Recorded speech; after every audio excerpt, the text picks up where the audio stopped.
Hello, everybody, and welcome back to another episode of the Sedona Psychics. Really excited for this episode. See, guys, I got right into it. I have today with me, Nimue's back. Hey! Nimue is going to be doing another channeling episode with us today, but she's got some new beings she's been connecting with. So this is going to be interesting, you guys. I'm excited. Also, in the future, if you guys have any questions for these types of episodes, please comment, message us, email us, whatever, and let us know if you guys have any other different questions than what I can think of at the time. And also, guys, we're here to explore. We're not here to prove or convince anybody of anything. We are here to just show how magic works.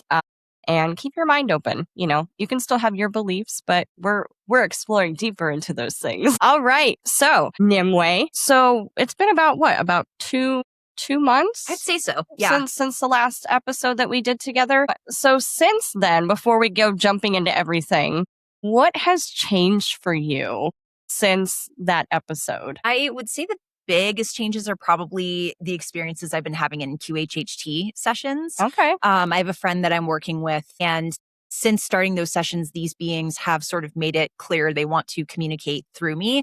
So my sessions are funny. It's like, maybe a quarter of it is spent doing the actual healing work that you would associate with quantum hypnotherapy regression.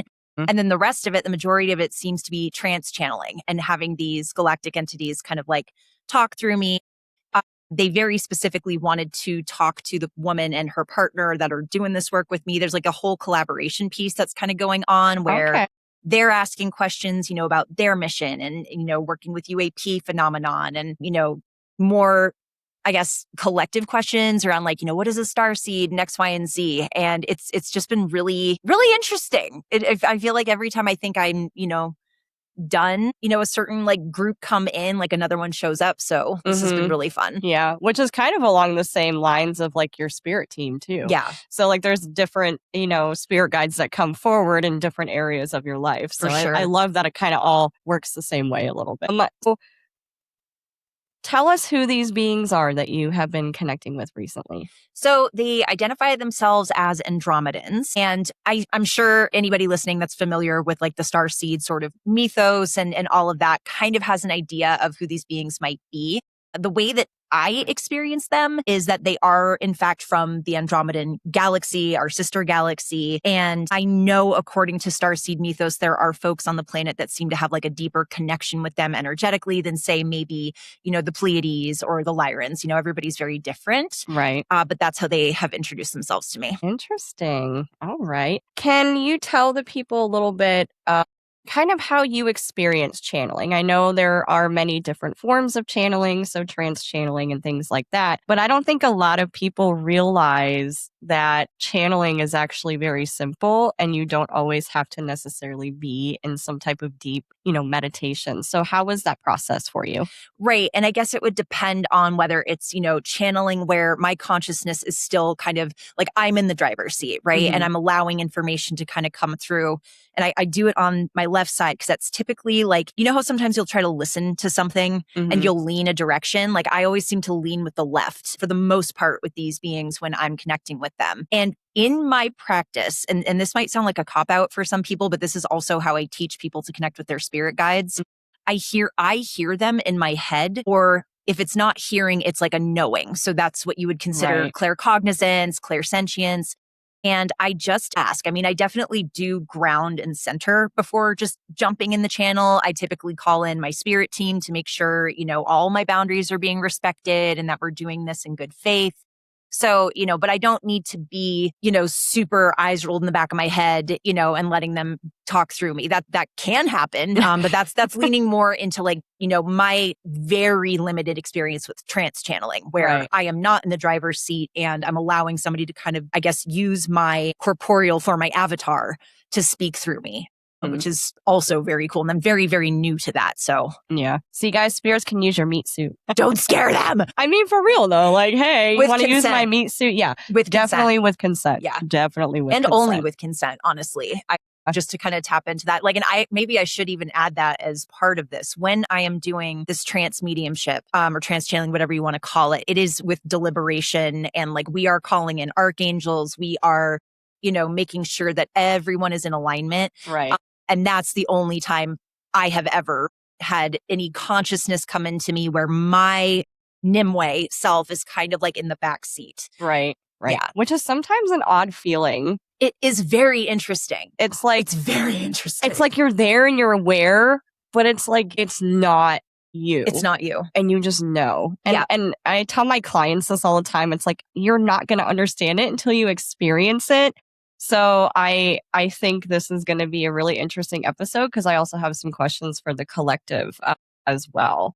So, you ready to do the magic, Absolutely. baby? Okay. All right. So we're going to let Nimue get into her space, and then we're going to do the thing. We're going to do the We're gonna thing. do the thing. They're like ready. They're like, we've been waiting. And if there's anything off the bat that they want to tell us, please speak it. So I kind of, off the bat, I feel like I just need to share their energy. Okay. So like if we start getting information through, and just to be clear, this won't be a trance channeling exchange. This will be me in the driver's seat, hands fully on the wheel. Their energy is incredibly fifth house, if you're familiar with astrology. If you're not familiar with astrology, the fifth house is the house of creativity, joy, playfulness. It's the Leo house. Perfect for that. Yeah, there can sometimes be like a flirty, almost, just very imaginative sort of vibe. So that's how I experience them. Okay. They feel very bubbly. Like if I were to imagine them visually, they just feel like bubbles of color. There's nothing really corporeal about them. Okay. All right. Interesting. That's so cool.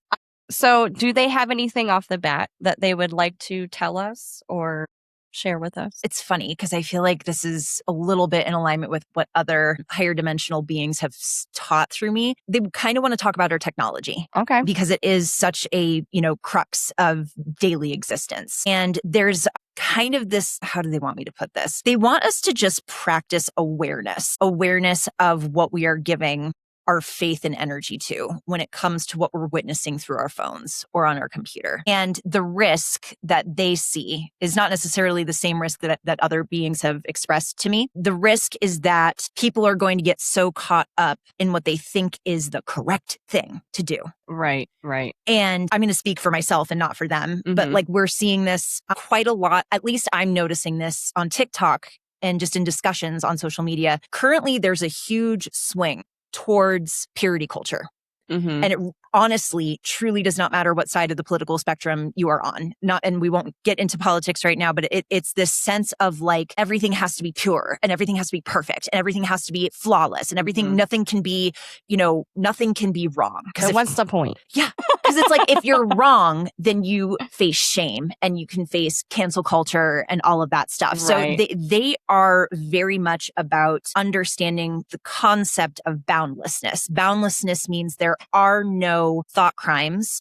There is no, the word I want to use, there's no container for your imagination in the sense that there's no walls to prevent you from imagining whatever you can, whenever you can. So when they first came through me in a trance session, they were asked, like, what are you here to teach us? What is your raison d'etre with the collective? And they said boundlessness, like boundarylessness, not in the sense where you're disrespecting someone's boundary, right? But in the sense where you recognize that you are maybe in a realm of limitation in the sense that we are in a binary, dualistic kind of reality, but your spirit and your mind and your consciousness are not bound by that. To a certain degree, right? So I find that, especially if you're an artist and you have an interest in kind of wanting to connect with some of these energies, you might want to consider looking into the frequency of Andromedan energy and seeing how that manifests through your work and your creative practices. Right. So pretty much they're sitting here saying, stop putting yourself in a box. Yeah. And explore all the different opportunities and adventures and creativity of things. And even if, let's say you do have a box, right? Like you have a niche, you have a certain thing that you're really, really good at doing. It's recognizing that like there might be a box within the box within the box within the box. There's like exactly. Right? Like yeah. Always a box and a box and a box and a tiny box. Yeah. And also maybe the box isn't square. Maybe it's like hexagonal. Like they're just, really big into not holding yourself still for the sake of other people's comfort, I think is another way to put this. Yeah. not trying to fit a mold because you think other people want you to fit a mold. Like, you're here to be yourself. And to segue a little bit, sorry, they're starting to come through me, so it's going to just start coming. One of the coolest bits of information I got in these trance channeling sessions that I've been doing with my friend is that it's not just Earth that has a reputation for being some kind of way. It's not even our solar system. It's the entire galaxy. Like, according to the beings and this is actually somebody beyond the Andromedans a little bit, but they were like, yeah, your entire galaxy has a reputation for like, and I could feel like tension in my body for like rules and regulations and bureaucracy and this, that, and the other, which immediately made me think of like the Galactic Federation and why I don't mess with them the way that some others do. Not a negative read on them, but there's a lot of that same, think of Star Wars and the like Senate chamber. There's so much like, anywho. So the Andromedans, to kind of dovetail off of that, like, they are not that. They are like the opposite of that. It's very like, you be what you want. Like, nothing is fixed, basically.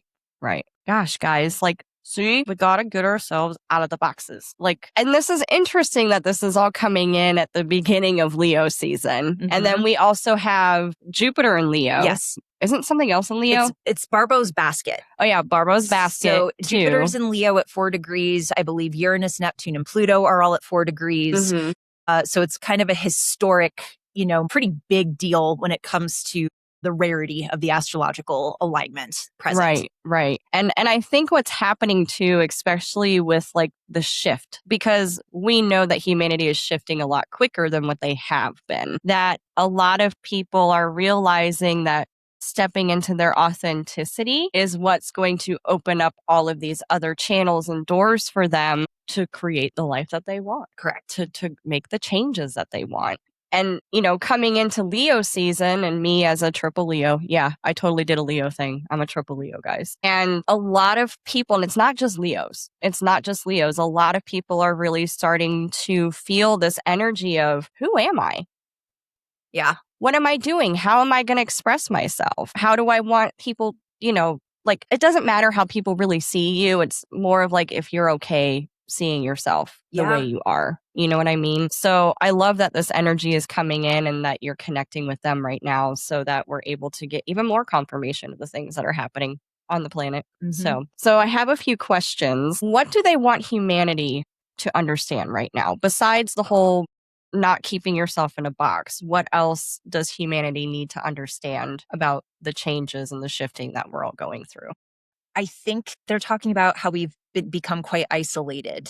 I think really since 2020, because that changed a lot in the paradigm. And what I'm sensing from them, because they keep showing like hands reaching out to one another, there's a sense of, I think and I can only speak for Americans, I think, because I don't know how this experience was in other countries during COVID. There's been a lot of lack of trust, just person to person to person. Right. And there's something about trusting that potentially no one is ever going to be exactly who you want them to be, period. Right. You can't wish somebody into the ideal version you project onto them. But there is a richness and a lot of untapped energy and creative energy for the better if we learn to look beyond who we want somebody to be and we see who they are, so we can actually start collaborating in meaningful ways that will positively impact the planet, the environment, future generations. Yeah. And I think the nodes going into Aquarius and Leo too are going to help that. Yes. As well, which we need it, y'all. We got to start like, we're all connected. We're all on the same planet. We're all breathing the same air. We're all in a human flesh meat suit. I mean, I feel like that's the best way to describe it at times. And I think to add on to that, I think humanity needs to remember to be human. Yeah. It's okay to be, that's why we came here. Exactly. And really quick, just to segue, because I feel like I said this the last time we worked with the Galactics on the subject of star seeds, because I was asked this during the trance session. The first answer that came out when these beings were asked, what are star seeds? They kind of laughed and they were like, listen, like, you guys all have alien DNA in you. Like whether you want it or not, like, you guys are all a mix of different races. That's what this is. Right. And, some of you definitely do have like maybe multiple incarnations with a certain group, which is how they identified starseed energy, versus this idea that if you're a starseed, you have a certain kind of energetic and consciousness leg up compared to everybody else, right? You know how you hear people talk about like, oh, the 144,000, like it's all this, pedestalization of superiority in some way.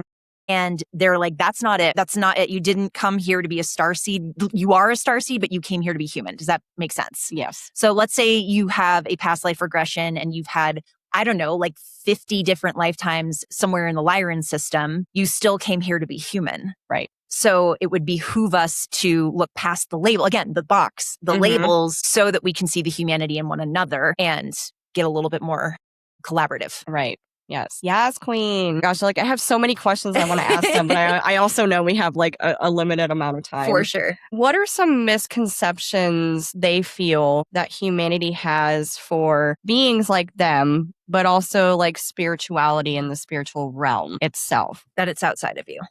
Immediately that it's outside God, they of you. just got to the point on that one. Rather than outsourcing your spirituality. Like, just to use myself as an example, when I'm talking to them, I don't feel like they're outside of me. They're speaking through me. Right. They're and that's not, like, I may lean up because I think I'm just like programmed to think that way.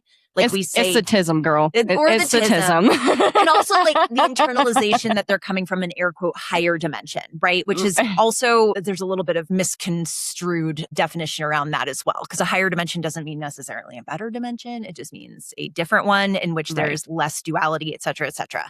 So a misconstruction about them and the ET beings, that they're not us.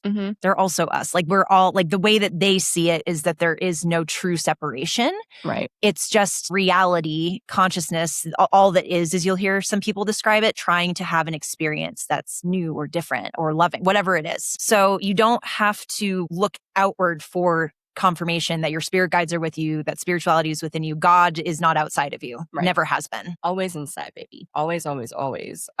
Which I feel like a lot of people are really starting to kind of come to that conclusion and actually starting to realize that. Like, for instance, I had a client who asked me what her spirit guide's name was. And you want to know what he did? He looked at me, smiled, and shook his head. And I was like, God damn it. I was like, here we go again.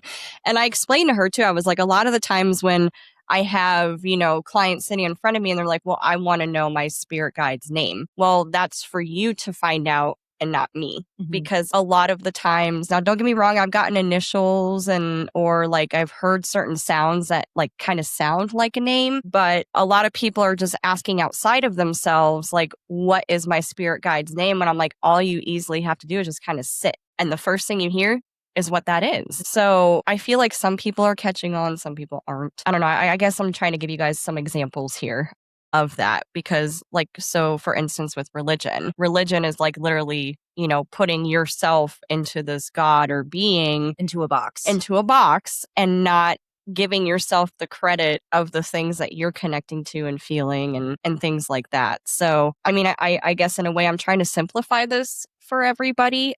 Because again, spirituality is simple. Like they don't want us to overcomplicate this stuff, right? Right. They want us to keep it simple. Also, they have a sense of humor. They do. A lot of spirit guides, they have a sense of humor and they want you to have fun and play. Yep. And that's actually, this is kind of an aside, but I can't remember exactly what the question was during one of these sessions. And they asked about, this might've been during a one-on-one I had with somebody. And they were like, what do they like about humans? Why are they helping us? And I heard from like 3 different groups, you guys are funny. Like apparently humans specifically are funny compared to some of these other evolved entities that they do have a sense of humor. It's kind of their sense of humor. Right. But they were talking about how we, more than a lot of other beings that have consciousness, like that are also embodied, when something bad happens to us, like the way that we can pivot and make it into a joke, the way that we can take some of literally the most horrifying things of humanity and metabolize that and transmute that into humor. They see that as a true... And make memes.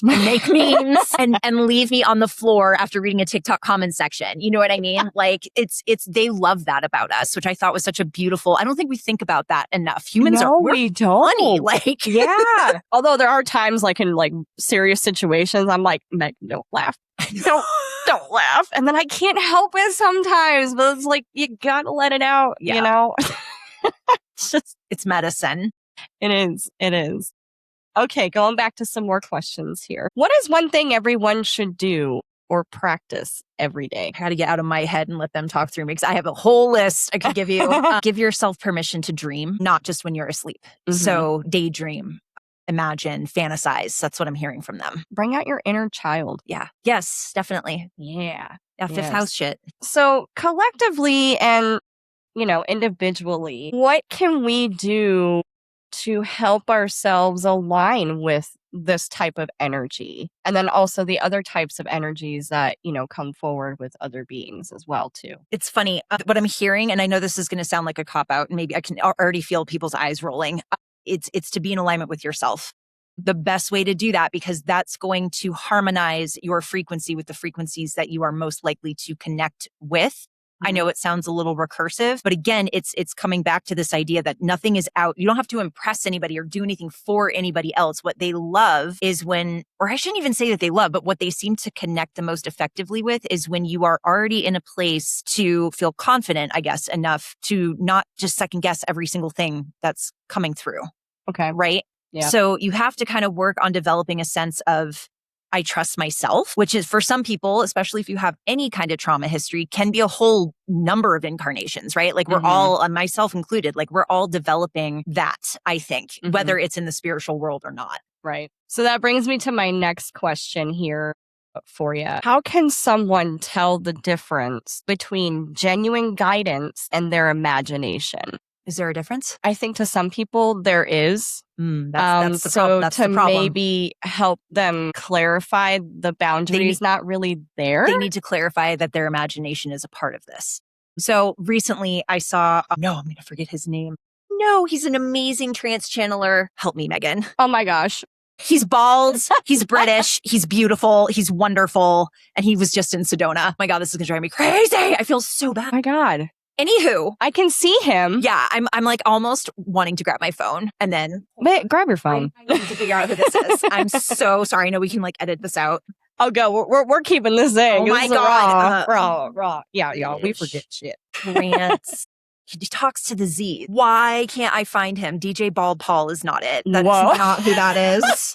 And it's not Daryl either. It's not Daryl. It's not Daryl Inca. It's my God. I'm embarrassed with myself, bro. Jeez. My God, I can't think of it. This is literally, let's just say this. Very famous, obviously, like famous, although my brain is having a senior moment. Somebody asked about, automatic writing. And he said, like, one of the number one questions he get is like, is automatic writing, you just making shit up? And he just goes, I guarantee you it is. And the entire room lost it. Well, and so it's the same thing that you're saying. Is it guidance or is it your imagination? It's both, depending on how connected you are with your own flow of consciousness. Yeah. Right. So, sometimes we just have passing thoughts, we have passing daydreams, and it's not necessarily always our guides talking to us in the way that we might think. But let's say if I'm right now with you, I'm sitting and I'm trying to feel like that's an imaginative act. I'm trying to feel what they're bringing through my body. Right. Imagining, I'm using my consciousness to bring this out. That's how that works. So again, it kind of comes down to trust. And this is me and not the Andromedans. Like when asked, is there something every day you could practice to get more in alignment with this? Mindfulness, period. Mindfulness. And if you do have anything that has severely impacted your nervous system that makes you chronically anxious, depressed, whatever, that is normal. That's a human thing that we go through. But in order to really kind of feel safe in this, and trust this process, get that nervous system integrated, get yourself healing, and be serious about that. Like one of the only reasons I think these beings have chosen to work with me is because I have spent, and I'm not even exaggerating, like over 15 years trying to heal my nervous system. Right. 15, and I will be for the rest of my life, just given my, my childhood and everything. And because of that devotion to recognizing my own triggers, my own energy, I can then tell when something is coming in because I'm like, that feels like them. I practiced enough mindfulness to know that they feel like this in my body. Right. When the Arcturians show up, there's a sense of like everything gets a little bit heavier in my body with them because their energy is just very, like, it's just so ancient. The Lyrans make me shake. Like I'll start to tremble like this. And because I've done enough work on my nervous system to not be like, oh my God, what is that? I'm not afraid of it. Right. And having a pretty significant lack of fear around this also makes this communication a lot more clear. Right. Does that make sense? Yeah. And kind of going back on the getting your health under control, your mental health, your nervous system and things like that, it does make a difference. Yeah. It does. Oh yeah, it's night and day. And I can say from an outside perspective and how long I've known you, you have healed so much. I remember when you first started working here, you were like a nervous little and now you're like, hell no. These fairies just straight up took my ring. Did you find that, by the way? Yes. Yeah, I did. It was at my house. So it wasn't even on your finger? Story time. So I'm not wearing them right now. I should have worn them so I could have shown. I usually wear 3 rings on this hand, and I'm very ADHD, so I'm very, very sensitive to things touching me. And I got to work and I took my rings off and went to go use the restroom, go wash my hands. So I didn't have my rings on my fingers. And when I come to put my rings back on, the ring that goes around my pointer finger is missing. And I was like, what are you even talking about? I remember just taking it off my hand, and we were looking all around. Part of me is like, okay, is it in my purse? Did it fall off in the trash can? We're looking in the trash and it's nowhere to be found. And I'm starting to have one of those, what is, what are they doing? Why are you fucking with me? Yeah, my nervous system is better than she's ever been. I don't like that. I don't like that because I've had a lot of other fucking weird, pardon my French, weird experiences regarding things just showing up, moving, not being there, being there. Anywho, so I got home that night and it's on my bed. Now, here's the thing. Mundane over magical always. Okay, right? I'm not the first person to just jump to oh my God, it's so magical. I'm evidential. I am an evidential medium. I really, astrology to me is also evidential. Anyway, so I had that morning taken off my rings to meditate. I was doing a mudra, so I didn't want my rings on my hand positioning for meditation. And it was where I would have left the rings. Here's the thing. There is literally, with how sensitive I am to things touching me, there is no way I would have left the house, gotten in the car, grabbed the steering wheel where I feel that connection of the rings. There's actually kind of a sensory thing I do when I'm driving with that. Gotten all the way here, taken my rings off, not noticed that there wasn't one on my pointer finger to put it down. None of that makes any sense. So it was the pure essence of trickster energy. Because that trickster energy was making me question everything about reality. That's what trickster energy does. Conversation podcast for another time. Yes. But anywho. Yes, definitely, which we will do. I would love to do an episode with just me, you, and Molly. Yeah. And then even, Mom, Winter. That would be a very interesting episode. So the whole time you left it on the bed. Whole time it was apparently on the bed. But I remember putting it on when I left the house. I remember taking it off my finger before I used the restroom. So it was on my finger. That's the thing. It was with me until it wasn't. We had jumping timelines. So that's, again, conversation for another time, because that, of all the things that can sort of shake me up regarding spiritual practices, I'm pretty chill. If I feel any, fuckery going on, I have really good spiritual hygiene. Yeah. That shit is I cannot, reality is not what you think it is. This is why my nervous system needs to be impeccable, because the more I connect with these entities, the more that this journey continues with me, the weirder things do get. Yeah. And it's important to be able to stay grounded with some of these changes. And I'm not even talking just timeline jumping stuff. People are noticing things just in our world outside, what is currently happening in external reality is literally batshit crazy compared to even 10 years ago. I don't know one person, at least, and again, I'm only speaking as an American in the United States with everything going on here. It's a clown show. Everything feels there is a actual corpse continuing to make Senate decisions in this country. Nothing is real is what I'm trying to say. Mm-hmm. And people are all having this awakening that everything that we thought was actually fundamental is not. Right. And reality actually is what you say it is. That's a lot of accountability. That's a lot of again, nervous system regulation to hold that awareness. Definitely. Sorry, I'm ranting. We're ranting now. It's all good. Sometimes we have to. Yeah. Hey, we got a lot of stuff to say too, not just them. Just saying. For sure. So kind of going back, because I can kind of feel them too of hello, to kind of switch it a little bit, because I don't think I've ever really connected with them. So I'm curious, do they have anything or any messages for me personally, or anything that I should keep an eye out for? Or how often do you meditate? Not much. They want you to meditate more. See, guys, I don't want to do it all the time either, okay? It doesn't just have to be seated, but they're saying where you are in this current moment, you're doing so much that it's going to you don't want your energy. All your energy is up here right now. Pull some of that energy back down so that you're staying rooted, so you can continue to do all the things you're going to do without losing your mind. Yeah. and keeping your mental health where you want it to be. Yeah. Which, that makes sense. Cool beans. All right. I'll meditate more and ground myself. They said set an better. intention. If you want to like have something you want to meditate on, a word, you could have get your tarot deck, pull a card and just see what you pull. And I'm just going to meditate. What does the Knight of Wands feel like in my body? Okay. What does the Two of Cups bring up for me? When I even say Two of Cups, like for me, immediately I feel a swell of emotion. And just notice in your body what happens. That's part of meditating too. It's not just noticing your thoughts. That's fine. Right. But when you start to notice both your thoughts and your body, that's the shit. That's the good stuff right there. Especially if you want to start channeling, and especially if you want to start really pulling different levels of consciousness through your own consciousness. Okay. I also have another question for them. So besides what I'm doing already, what is the next thing that I'm closest to stepping into, either for myself or for humanity, either or? You're stepping into the next layer of inner child healing. And there's a couple of different timelines that they're bringing me to, not to bring personal stuff to the table, but there's a couple of different moments in different ages. And some of the frequency that you're working with is fear. It's legitimate fear around being seen and being wrong. And there's also a very feisty, a little bit more like, ew, like that type of energy. And they're kind of swirling around right now, which is fine. And that's part of the reason they're bringing meditation back up, because you can really start to center in on some of this work when you're grounded just in a moment. So that's your own personal journey. As far as what you're bringing the collective, it's an interesting blend of taking things seriously while realizing you don't have to be serious all the time, right? Like you can own a business, you can have clients, you can have children, you can have whatever it is that do require a certain level of responsibility, accountability, all that. But that doesn't have to be everything, and it shouldn't be. So you're kind of serving as an example, or you will be if you're not already, of how to kind of like find that balance between like doing the work and then just like living and letting that go.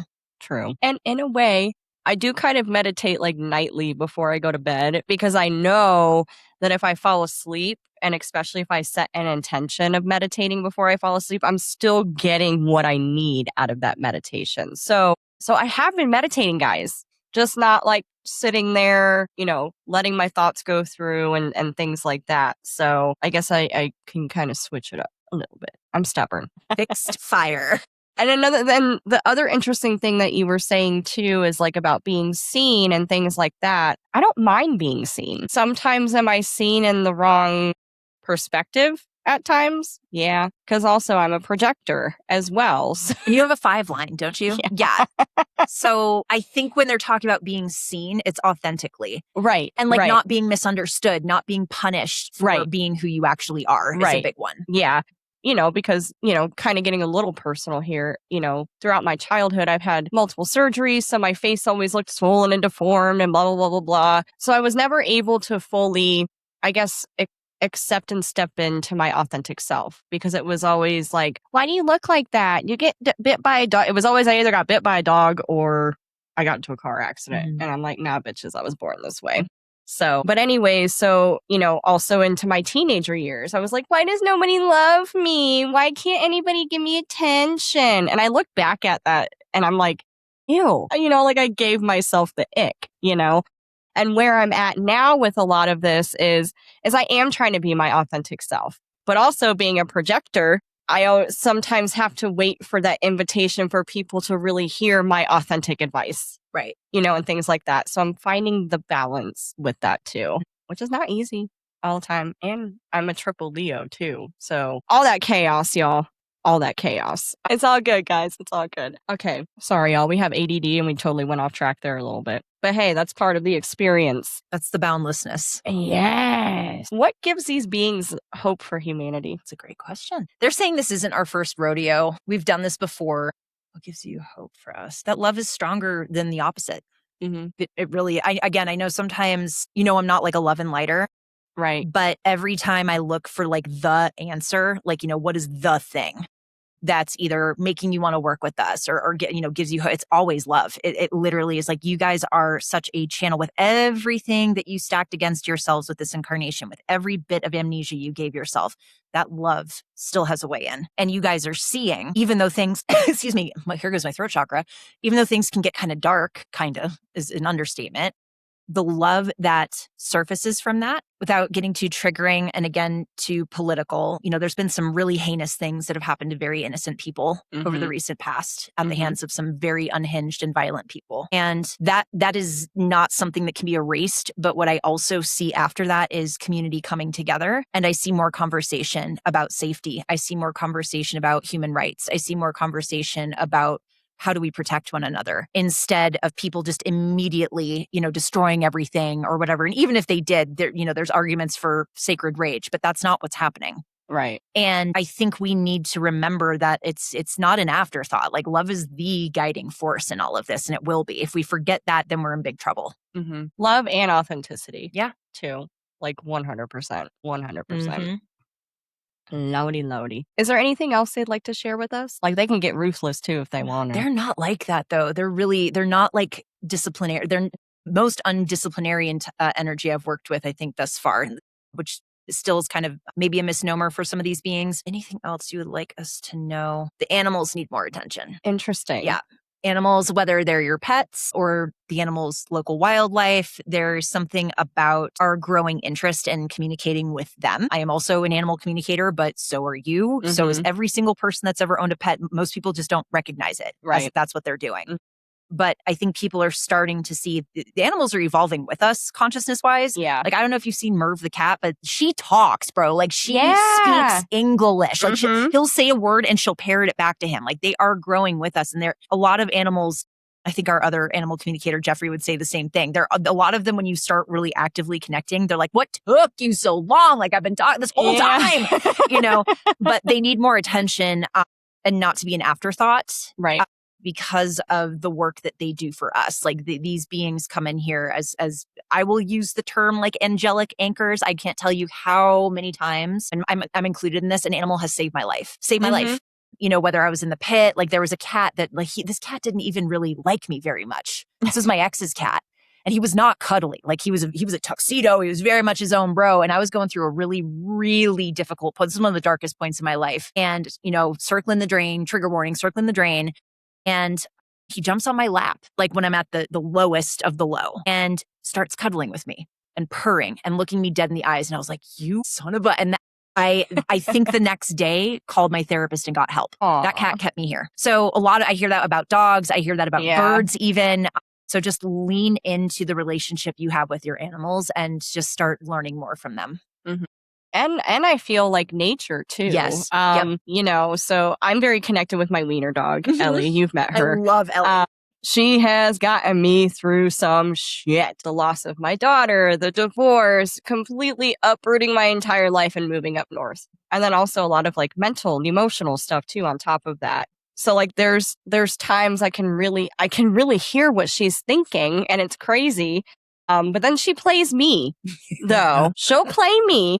So like a few weeks ago, she was limping. And then so I gave her like one doggy aspirin, and she was fine all day. But as soon as I got home, Mom, I just want to lay in bed with you and snuggle. And I'm like, you little hussy. But I love her. But also like kind of going back into like nature itself. So I also helped save a little hummingbird last week as well. She got stuck in my mom's garage for like 4 hours. She was completely exhausted, probably hit her head a few times. And I was just, as soon as I just started giving her sugar water, she's like, oh, what's this? And then I literally kept her in my house overnight. And I did a bunch of research too, because I was also going to take her to like a rehab thing if she had a lot of like neurological stuff going on. But woke up the next day, watched her wake out of her like hummy slumber. Because did you know it takes them about like 30 minutes to wake up in the morning? They go into like a little hibernation sleep mode. Like, it's so cute. And then I fed her in the morning. She wasn't doing her weird head tilt or anything. And I just heard, let me go. And I was like, okay. But I was like, you're not in the same area where I took you from. And I just heard, let me go. I can find it. And so I let her go. I even have a video of this. I let her go. And I love the fact that she flew up high, because if there was still something wrong, she wouldn't have flown up so high. Right. So she flew up really high, was looking around, and then took off back towards my mom's house. And I was like, that was the coolest effing thing I have done in a long time. And then I just felt like this gratitude and almost like this, like, nature's got my back now. Yeah. Like the good karma with nature. You know what I mean? Yeah. So it was so cool. And so seeing the hurt animals on the road or helping out the animals. And I think it all just kind of comes together. It's like, let's just help everything on the planet. Yeah. The planet can't do everything by herself, especially if we're living on it. Right. So I love that. I love that. It's so exciting. Like, there's the beauty in everyday things, the beauty and the magic. Right. And then there's, the bad days where we're not looking at all of that. But bad days can be magical too. They can. Like, very magical. So magical. Like that day that I was in the pit with that cat, it was one of the worst days of my life and one of the most magical days of my life at the same time. There's always some type of magical sparkliness in the darkness. Always. So before we wrap up here, is there anything else that you would, or they would like to tell us, or even you too, and just share some words of wisdom or something to help humanity keep going, because we're not done yet, guys. We won't be. I just want to thank them for being here because they've been incredible. Like, since connecting with them as intimately as I have, I've asked them for a couple of things and it's just been immediate. My writer's block that I've had for a year is now gone because I asked them to help me write something that it's fan fiction. It's fine. It's amazing. It's so good. It's so good. Somebody can send you a question in the comments if they want to know anything more about it. But I've been sitting on it. It's an 80,000 word fanfic so far. And I've been sitting on it for like a year. And this is actually, I promise there's a reason why I'm bringing this through. This isn't just about me. It's going to answer your question. I think people need to realize you're allowed to ask for help. You're allowed to ask for assistance in whatever it is you are needing assistance with. Yes. And a lot of these beings, and this is also true of loved ones in spirit too. This is, I get this message constantly in mediumship sessions of like, let me help you. Please just ask. Let me help you. And just watch what happens. And even if you don't feel like, the lights don't turn on in the house, or there's not like an obvious sign that something's going on, just trust that you are being heard and that there are so many beings out there that love you and want to help you. So I think I'll leave it there because again, a year of just feeling stuck and blocked and like beating myself up because I really put a lot of effort into this particular piece of work. And as of yesterday, everything is flowing again. And the response from it has been crazy too from the people that are reading it. So it's just been like, I can hear them being like, told ya. Are you doing art for that too? Not yet, but I imagine, because I don't know if the listeners know, but I am a visual artist as well. It's not so much spiritual art, although I do that as well. But I'm a huge nerd and I do a lot of fan drawing, fan fiction, all that stuff. So I have been working not with them, but with another entity to help with that. And that was also immediate. Like I painted my first portrait in I think like 6 months after asking for that. So yeah, it's just ask and ye shall be received. For real. For real. And I tell people that all the time, like they can't help you if you don't ask. Exactly. And if you're not open to receiving that help too. That too. Yes, you can ask all you want, but if you're sitting there going, I don't know, do I deserve it? Yeah. Then you're not going to get it. If shame is in the way, then shame is in the way. Shame or fear too. Yeah, fear too. Yep. Fear. Definitely. Yeah, definitely. I could honestly just sit here and talk all day with you. Like also about the most random shit too. Oh yeah. Which we will also be doing in future episodes. Well, I would like to thank you, Nimue, and also the Andromedans as well for coming in, giving us words of wisdom and, reminding us that love, authenticity, and not putting yourself in a box is going to help you shift more than what you realize. Absolutely. 100%. So again, Nimue, thank you so much. Thank you. Thank you for having me. Thank you for coming on again. And again, I'm sure you'll be back again. So guys, until next time, as always, keep your minds open. Don't take things so seriously all the time and always work your magic. Next time.